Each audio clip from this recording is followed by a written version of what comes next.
नमस्कार। मैं अंकित कपूर कम्युनिटी समाचार से। बहुत ही इंपॉर्टेंट अपडेट है। डॉलर इंडेक्स में गिरावट देखने को मिली है। वहीं अगर देखें तो यूएसडीएनआर में भी अच्छी खासी गिरावट देखने को मिली है। 95.50 का लेवल नहीं ब्रेक करा है यूएसडीएनआर में, और हमने देखा है अभी 94.60 के आसपास चल रहा है। ट्रेंड यहां पे काफी वीक हो चुका है। अब लेवल्स को ध्यान में रखिएगा। 93.80, अगर इस हफ्ते 93.80 का लेवल अगर ब्रेक कर देता है तो आने वाले टाइम में आप 90 से 89 तक के लेवल्स देख पाएंगे। वहीं 95.50 एक मेजर पोजिशनल स्टॉप लॉस बन जाएगा। तो यहां पे 93.80 काफी क्रूशियल सपोर्ट जोन है। वहीं अगर मैं बात करूं डॉलर इंडेक्स की, तो डॉलर इंडेक्स में मैं चार्ट में देख रहा था, यहां पे अभी 95 का एक सपोर्ट है। आज गिरावट देखने को मिली है, 97.50 चल रहा है, तो अभी और ज्यादा गिरावट देखने को मिलेगी। एक्सपेक्टेड है कि 95 तक टच कर सकता है। जिस दिन मैंने पहले भी बोला हुआ है, 95 का लेवल जिस दिन इसने ब्रेक करा, आने वाले टाइम में आप इसके अंदर 90 से 89 तक के लेवल इसमें भी आप देख पाएंगे। तो यहां पे सिनेरियो ये है कि डॉलर इंडेक्स में गिरावट देखने को मिल रही है, रुपए के अंदर मजबूती देखने को मिल रही है, और सबसे बड़ा रीजन क्या है? ईरान। ईरान वाला जो मैटर है वो सॉल्व होता नजर आ रहा है। अब एक पेज पे आ गए हैं। पहले बहुत सारी शर्तें थी, वो कम होते होते अब एक पेज की शर्त पे आ गए हैं। डोनाल्ड ट्रंप भी हो गया, चाहे ईरान हो गया, दोनों एक शर्त पे मानने के लिए राजी हो गए हैं। कंफर्मेशन अभी नहीं है, लेकिन यहां पे जहां तक चार्ट दिखा रहे हैं लग रहा है कि ये डील हो सकती है और हो जाएगी। अगर हो जाती है तो बहुत अच्छी बात है, नहीं होती है तो वापस से कहीं ना कहीं तनाव देखने को मिलेगा, लेकिन अब वॉर वाली सिचुएशन यहां पे देखने को नहीं मिलेगी। एक और सबसे बड़ी चीज है crude oil prices. Crude oil prices के अंदर बड़ी गिरावट देखने को मिली है। सबसे बड़ा रीजन क्या है? क्यों? क्योंकि अब वहां पे क्रूड ऑयल का प्रोडक्शन बहुत ज्यादा हो चुका है। अब यूएई हो गया या फिर ईरान हो गया या फिर इराक हो गया, वो सस्ते दामों में क्रूड ऑयल देने के लिए तैयार हो गए हैं, जस्ट बिकॉज ऑफ रीजन कि वहां पे क्रूड ऑयल का प्रोडक्शन बहुत ज्यादा हो गया है। बहुत दिनों से स्टेट ऑफ हॉर्मोन्स जो खुला नहीं था, अब वो खुलने की कगार पे आ गया है। अगर वो खुल जाता है तो जो क्रूड ऑयल प्राइसेस हैं वो और ज्यादा गिरते हुए नजर आएंगे।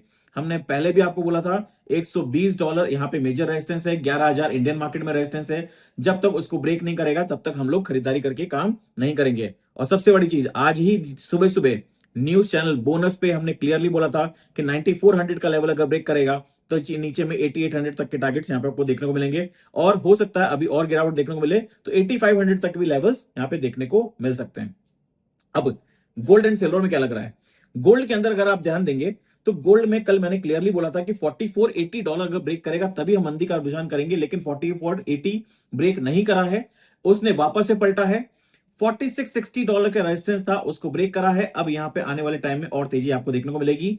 शाम तक कोई भी बड़ी गिरावट मिलती है 4660 से लेके $4620 के बीच में, खरीदारी करके काम करिए। आने वाले टाइम में यहां पे और तेजी देखने को मिलेगी। जल्दी उम्मीद है कि $4900 और $5000 तक के टारगेट्स यहां पे देखने को मिल सकते हैं। पोजिशनल स्टॉप लॉस $4480 का बन चुका है। इंडियन मार्केट की बात करें तो यहां पे भी 1,48,000 मेजर सपोर्ट बन चुका है। जब तक ये 1,48,000 के नीचे नहीं जाता है, क्लोज नहीं करता है, बिकवाली नहीं करेंगे, धीरे धीरे करके आपको यहां पे तेजी का रुझान बनता हुआ नजर आएगा। 1,55,000 1,58,000 तक के टारगेट्स देखने को मिल सकते हैं।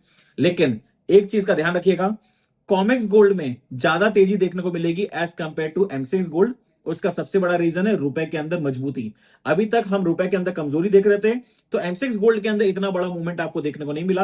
अब यहां पे हम वापस से क्या देख रहे हैं? मजबूती देख रहे हैं, तो भी एमसीएक्स गोल्ड में आपको उतनी मजबूती देखने को नहीं मिलेगी जितनी कॉमेक्स डिवीजन में। तो इंडियन मार्केट में जो रुपया है वो सबसे ज्यादा प्ले करता है, रोल प्ले करता है मार्केट में मूवमेंट के लिए। तो आईएनआर के ऊपर बिल्कुल अपनी नजर बना के चलिए। एक बात और ध्यान रखिएगा, आईएनआर के अंदर जब जब बड़ी मजबूती बनेगी, रुपया जब जब मजबूत होगा, तो सिल्वर के प्राइसेस ज्यादा तेज होंगे एज कंपेयर टू गोल्ड। अब इसका क्या होने वाला है?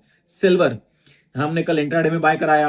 प्रीमियम जो ट्रेडर्स हैं, हमारे जो एचआईएन ट्रेडर्स हैं, उनको कल हमने 2,45,500 पे बाय कराया। अभी 2,53,000 पे पार्ट प्रॉफिट बुक करा है। नेक्स्ट लेवल क्या है उसके बारे में ध्यान दीजिए।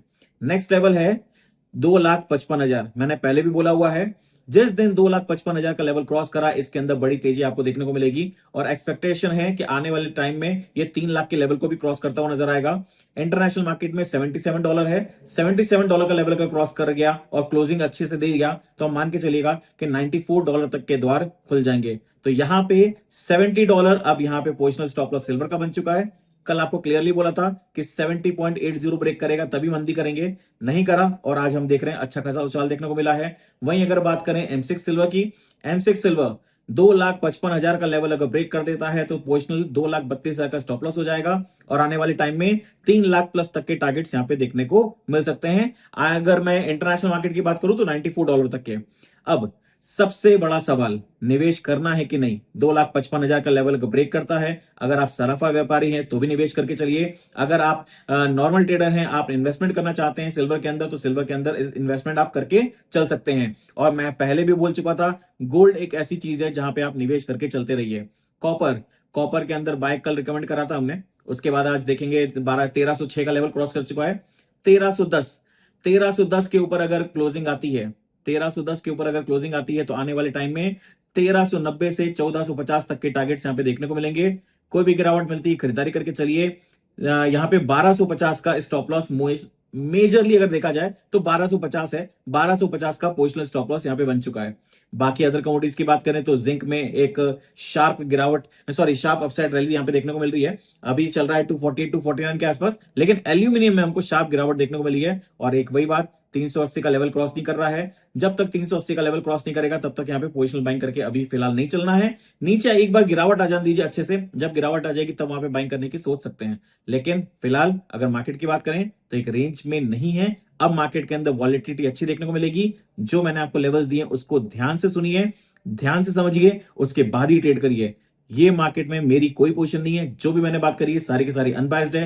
प्लीज बिना स्टॉप लॉस के मार्केट में ट्रेड मत करिए और अपने एडवाइजर की सलाह जरूर लीजिए। थैंक यू सो मच, नमस्कार। Investments in securities market are subject to market risks. Read all the related documents carefully before investing.